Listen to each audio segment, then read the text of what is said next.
എൻ്റെ audio book കേൾക്കുകയും support ചെയ്യുകയും ചെയ്യുന്ന എല്ലാ ലിസണേഴ്സിനും ആദ്യം തന്നെ നന്ദി പറയുകയാണ്. എൻ്റെ അവതരണത്തെ പറ്റിയിട്ടുള്ള വിമർശനങ്ങളും അഭിപ്രായങ്ങളും പ്രതീക്ഷിക്കുന്നു. അതുപോലെ എൻ്റെ വീഡിയോ നിങ്ങൾക്ക് ഇഷ്ടപ്പെടുകയാണെങ്കിൽ തീർച്ചയായും ലൈക്ക് ചെയ്യാനും സബ്സ്ക്രൈബ് ചെയ്യാനും മറക്കരുത്. എന്നാൽ നമുക്ക് കഥയിലേക്ക് പോകാം. സുബഹ് നിസ്കാരവും കഴിഞ്ഞ് വീട്ടിലേക്ക് മടങ്ങുകയായിരുന്നു സുബൈർക്ക. പള്ളിയിൽ നിന്നിറങ്ങി ഏതാനും ചുവടുകൾ മുന്നോട്ട് വെച്ചതേയുള്ളൂ. പിന്നിൽ നിന്നാരോ അറിയാതെ അദ്ദേഹത്തിൻ്റെ തോളിൽ തട്ടി കടന്നുപോയി. പള്ളിയുടെ മങ്ങിയ വെളിച്ചത്തിൽ നിന്നകന്ന് ഒരവധൂതനെ പോലെ ഇരുട്ടുമൂടിയ റോഡിലേക്ക് നടക്കുന്നതിനിടയിൽ അയാൾ സുബൈർക്കയെ ഒന്ന് തിരിഞ്ഞുപോലും നോക്കാതെ ഇത്രമാത്രം പറഞ്ഞു: കുട്ടിയോള് പള്ളിയിൽ വന്ന് പെട്ടെന്ന് വീട്ടിൽ ചെല്ലാൻ പറഞ്ഞിരുന്നു. വീട്ടിൽ ആർക്കോ സുഖമില്ലെന്ന് തോന്നുന്നു. ഞാൻ പോട്ടെ. ഇതിനകം ആളെ മനസ്സിലാക്കിയ സുബൈർക്ക നാട്ടുകാരനും പരിചയക്കാരനുമൊക്കെയായ ആ മനുഷ്യനോട് "ആ, ആയിക്കോട്ടെ" എന്നർത്ഥത്തിൽ തലയാട്ടിയപ്പോഴേക്കും പിന്നിൽ നിന്നും രണ്ടുപേർ പിന്നെയും സുബൈർക്കയെ മറികടന്നുപോയി. എന്തോ അത്യാഹിതം സംഭവിച്ചതുപോലെ ധൃതി പിടിച്ചു പോകുന്നതിനിടയിൽ അവർ സുബൈർക്കയെ നോക്കി പറഞ്ഞത് ഇങ്ങനെയായിരുന്നു: "കാര്യങ്ങളൊക്കെ അറിഞ്ഞില്ലേ? നിങ്ങൾ എവിടേക്കാണ്?" ആദ്യം പോയ ആളുടെ വീട്ടിലെ സൂക്കേട് വിവരം അറിഞ്ഞ് പിന്നാലെ പോകുന്നവർ എന്ന ധാരണയിൽ സുബൈർക്ക അവർക്ക് നേരെയും തലയാട്ടി കാണിച്ചുകൊണ്ട് വീട്ടിലേക്ക് മടങ്ങി. രാവിലെയുള്ള നിസ്കാരം കഴിഞ്ഞാൽ സുബൈർക്കയ്ക്ക് ഒരു ഉറക്കം പതിവാണ്. അന്നും പതിവ് തെറ്റിയില്ല. ആ ഉറക്കം ഉണർന്നപ്പോൾ മണി 9 കഴിഞ്ഞിരുന്നു. എഴുന്നേറ്റ പാടെ അദ്ദേഹത്തിൻ്റെ പ്രിയ പത്നി പതിവ് സുലൈമാനിയുമായി വന്നത് ഒരു ദുഃഖവാർത്തയുമായി ആയിരുന്നു. "ഇക്ക, നിങ്ങൾ അറിഞ്ഞോ? നമ്മുടെ അസീസ് ഇന്നലെ രാത്രി 11 മണിയോടെ മരണപ്പെട്ടു." കൈ നീട്ടി വാങ്ങിയ ഗ്ലാസ്സിലെ ചൂട് സുലൈമാനി ചുണ്ടോട് ചേർക്കുന്നതിന് മുൻപേ ഒരു നിമിഷം സുബൈർക്കയുടെ മനസ്സിലൂടെ ഒരു കൊള്ളിയാനൊന്ന് മിന്നിപ്പോയി. തലക്ഷണം വിറയാർന്ന അദ്ദേഹത്തിൻ്റെ കയ്യിൽ നിന്നും ആ ഗ്ലാസ് താഴേക്ക് പതിച്ചു. കാരണം അന്ന് രാവിലെ 5 മണിക്ക് സുബഹ നിസ്കാരം കഴിഞ്ഞ് പള്ളിയിൽ നിന്നിറങ്ങിയ പാടെ സുബൈർക്കയുടെ തോളിൽ തട്ടി കടന്നുപോയ ആ മനുഷ്യൻ അസീസായിരുന്നു. തൻ്റെ കാതുകളെ വിശ്വസിക്കാൻ കഴിയാത്ത വിധം സ്തബ്ധനായ സുബൈർക്കയുടെ ശരീരത്തിലൂടെ അടിമുടി ഒരു വിറയിൽ പടർന്നു കയറി. തലേന്ന് രാത്രി 11 മണിയോടെ മരണപ്പെട്ട അസീസിനെയാണ് താൻ ഇന്ന് രാവിലെ 5 മണിയോടെ കണ്ടതെന്ന് ഉറപ്പായപ്പോൾ പാവം സുബൈർക്ക കടുത്ത വിറയിലൂടെ ഒരാഴ്ച പനിച്ചു കിടന്നു. മരിച്ചുപോയ അസീസിനെ സുബൈർക്ക കണ്ടെന്ന വാർത്ത ഇതിനകം നാട്ടിൽ കാട്ടുതീ പോലെ പടർന്നപ്പോൾ അസീസിൻ്റെ വീട്ടുകാരും സംഭവം അറിഞ്ഞു. അസീസിൻ്റെ വേർപാടിൽ ആകെ തകർന്നിരുന്ന ആ കുടുംബം സമ്മിശ്ര വികാരങ്ങളോടെയായിരുന്നു ആ ഞെട്ടിപ്പിക്കുന്ന വാർത്തയെ എതിരേറ്റത്. അസീസിൻ്റെ മരണം നടന്ന ആ രാത്രിയിൽ മയ്യത്തിന് സമീപം വിലപിച്ചു നിന്നിരുന്ന ബന്ധുമിത്രാദികളെയാണ് ഈ വാർത്ത ഏറ്റവും അധികം ബാധിച്ചത്. പിന്നീടുള്ള രാത്രികളിൽ അവരിൽ പലരുടെയും ഉറക്കം നഷ്ടപ്പെട്ടു തുടങ്ങി. മരിച്ചുപോയവരെ കണ്ടതായുള്ള സംഭവങ്ങൾ ഒരു മുത്തശ്ശിക്കഥ പോലെ പല നാടുകളിലായി കേട്ടുകേൾവിയായുണ്ടെങ്കിലും തങ്ങളുടെ നാട്ടിൽ, അതും ഒരു ആരാധനാലയവുമായി ബന്ധപ്പെട്ട് നടന്ന സംഭവം നാടാടെ ആയതുകൊണ്ട് തന്നെ വിഷയം പള്ളിക്കമ്മിറ്റിയിലും എത്തി. തനിക്കൊരു തരത്തിലുള്ള ഓർമ്മപ്പിശകോ ധാരണാ പിശകോ പറ്റിയിട്ടില്ലെന്നും അത് അസീസ് തന്നെയായിരുന്നെന്നും സുബൈർക്ക കമ്മിറ്റി മുൻപാകെ ആണയിട്ട് പറഞ്ഞു. അതിനെ തുടർന്ന് സംഭവ ദിവസം അസീസ് സുബൈർക്കയെ കടന്നുപോയതിന് നിമിഷങ്ങൾക്കകം പിന്നാലെ വന്ന മറ്റു 2 പേരെ അവിടേക്ക് വിളിപ്പിച്ചു.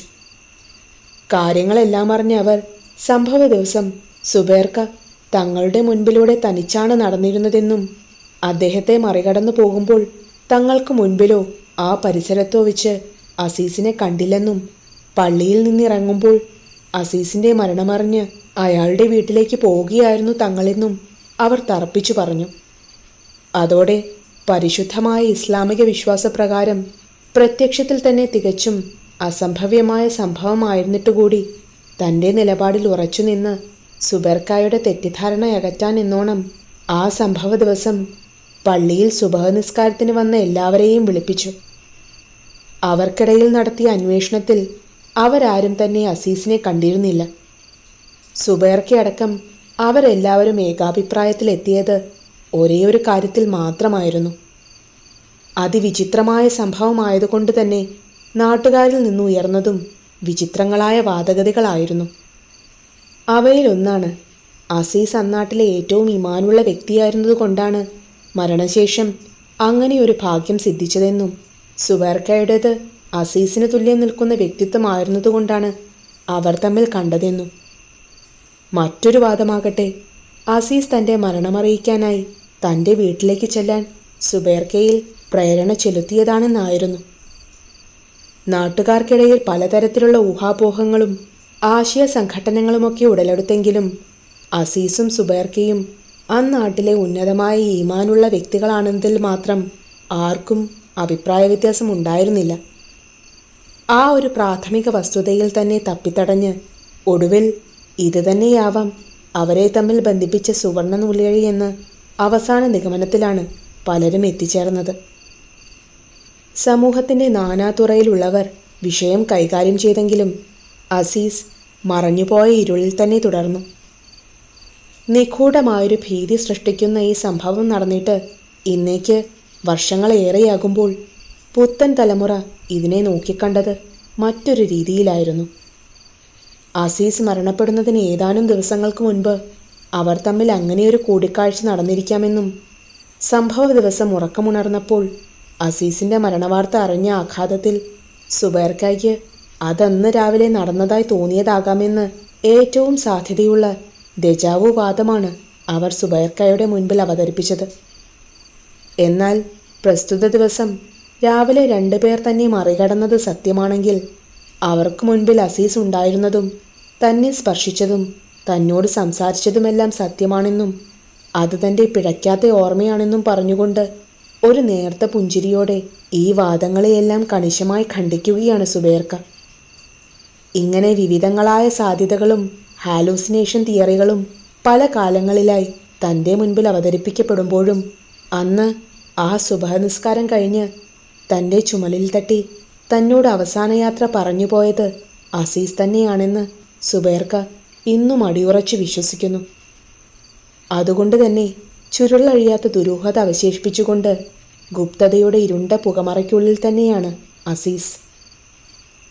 ഏറെ വർഷങ്ങൾക്ക് മുൻപ് നാട്ടിൻപുറത്തെ മുഴുവൻ ജനങ്ങളെയും ഭീതിയിലാഴ്ത്തും വിധം സുബൈർക്കയിൽ നിന്നും പിറവികൊണ്ട് ഇന്നും ഒരു സമസ്യയായി തുടരുന്ന ഒരു പഴയകാല അനുഭവം.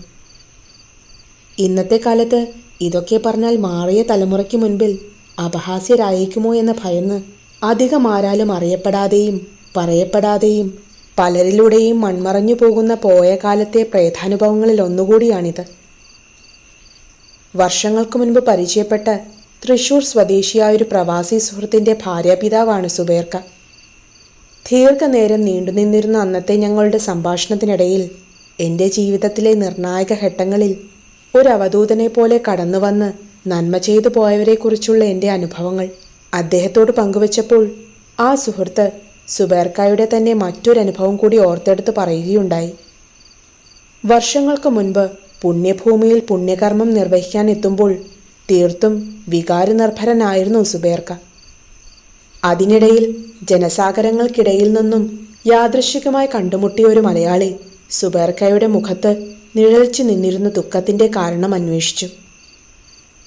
എന്തുകൊണ്ടോ ആദ്യ കാഴ്ചയിൽ തന്നെ മാനസികമായ അടുപ്പം തോന്നിയ തീർത്തും അപരിചിതനായ ആ വ്യക്തിയോട് ചുരുങ്ങിയ വാക്കുകൾ കൊണ്ട് സുബൈർക്ക മനസ്സു തുറന്നു.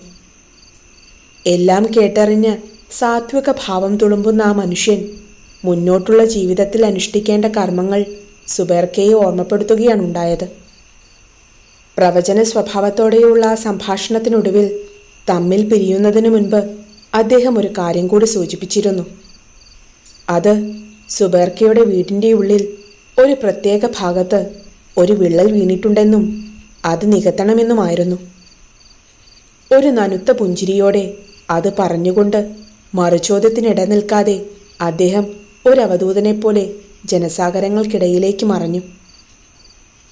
പുണ്യകർമ്മം അനുഷ്ഠിച്ച് നാട്ടിൽ മടങ്ങിയെത്തിയ സുബൈർക്ക ആദ്യം നോക്കിയത് തൻ്റെ വീടിനുള്ളിലെ ആ പ്രത്യേക ഭാഗമായിരുന്നു. ആ മനുഷ്യൻ പറഞ്ഞതുപോലെ അവിടെ പുതുതായി ഒരു വിള്ളൽ കൃത്യമായി വീണിരുന്നു. പിന്നെയുള്ള ജീവിതത്തിൽ നിന്നും അദ്ദേഹത്തിൻ്റെ അന്നത്തെ ഓരോ വാക്കുകളും സത്യമായിരുന്നെന്ന് അനുഭവങ്ങളിലൂടെ തിരിച്ചറിയുമ്പോൾ സുബൈർക്കയുടെ മനസ്സിൽ ഉത്തരം കിട്ടാനിടയില്ലാത്തൊരു ചോദ്യം കൂടി അവശേഷിക്കുന്നുണ്ട്.